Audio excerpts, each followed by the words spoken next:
या नेताजी नाही म्हणजे आज कशी काय इकडे वाट वाकडी झाली म्हणायची.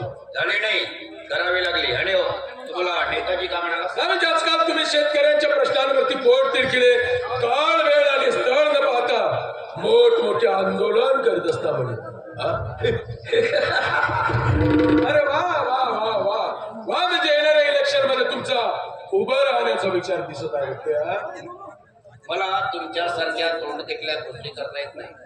अरे तुम्ही राजकारणी लोक म्हणजे वेशीसारखी असता, अगदी वेशीसारखी. येणारा ग्राहक खुश होऊन जायलाच हवा असली वृत्ती बाळगणारे तुम्ही लोक. पण आपलं तसं नाही, बाप दाखव नाही तर श्राद्ध. अरे वा वा मग आता आज इकडे कुणाचं श्राद्ध घालायला ते जरा कळेल. काल तुझा तो पोसलेला कुत्रा, नाव काय त्याचं, निलेश, माझ्या शेतात जाणाऱ्या ट्रॅक्टरला आडवा झाला म्हणे. आता हा बांधण रस्ता सम्राट जागीदाराच्या मालकीचा झालाय, तेव्हा आपली वाढ येण्यासाठी दुसरा रस्ता शोधा असा तो आम्हास धमकीच्या सुरात सांगत होता म्हणे. बिलकुल अगदी खरं आहे. तो रस्ता माझ्या बाप आज्यापासून होता, नवे आहे. आणि आजपर्यंतचे सगळे व्यवहार त्याच रस्त्याने चालत आहेत हे तुलाही माहिती आहे. मला मान्य तू एक मोठा कॉन्ट्रॅक्टर आहेस, तुझ्या सोबत राजकारणाचे संबंध आहे. याचा अर्थ असा की तू शेतकऱ्यांना मिळणाऱ्या त्यांच्या अधिकारापासून, त्याच्या फंडामेंटल राईट पासून वंचित कसे म्हणून बघ. तसं करण्याचा प्रयत्न करू नकोस, नाहीतर त्याचे परिणाम फार गंभीर होते. आवाज खाले, आवाज खाले. अरे सम्राट जहांगीरदाराच्या बंगल्यामध्ये आवाज चढवून बोलण्याची तुझी हिंमत कशी झाली? आय तो रस्ता माझ्या नावे. बोल काय करणार तुम्ही? तेल तमिळचे शेतकरी लोक. ए शेतकऱ्याच्या नादात नको लागू बरं.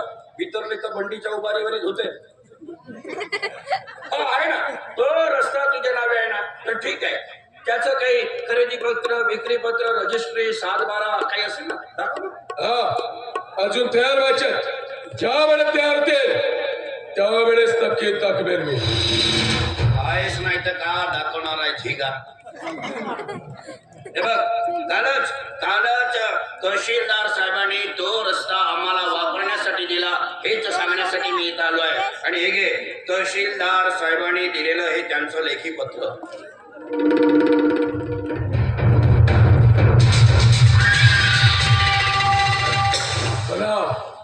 तहसीलदार असं कसं करू शकतो? तू दिलेला एक नोटाशी इमानात आपण बराच वेळ तो तहसीलदार आम्हाला टोलवाटोलवीची उत्तर देत होता. पण आम्ही 50 शेतकरी, तो 50 आमच्या प्रत्येक शेतकऱ्याच्या तोंडाला लागता त्याच तहसीलदाराच्या तोंडाला घाम उडला आणि दिली लेखी मंजुरी. दीपक राणे, तू एका सापाच्या शब्दावरती पाय ठेवतायस हे कळत नाही का तुला? तू आधी कोणता साप आहेस, नाक का ढोंड्या, याचा आत्मपरीक्षण कर आणि त्यानंतर माझ्याशी बोल. या असल्या धमक्या ऐकायची या दीपक राणेला सवय झाली. पण एक दिवस मात्र त्याचे गंभीर परिणाम होऊ शकते, हे मात्र तू विसरू नकोस.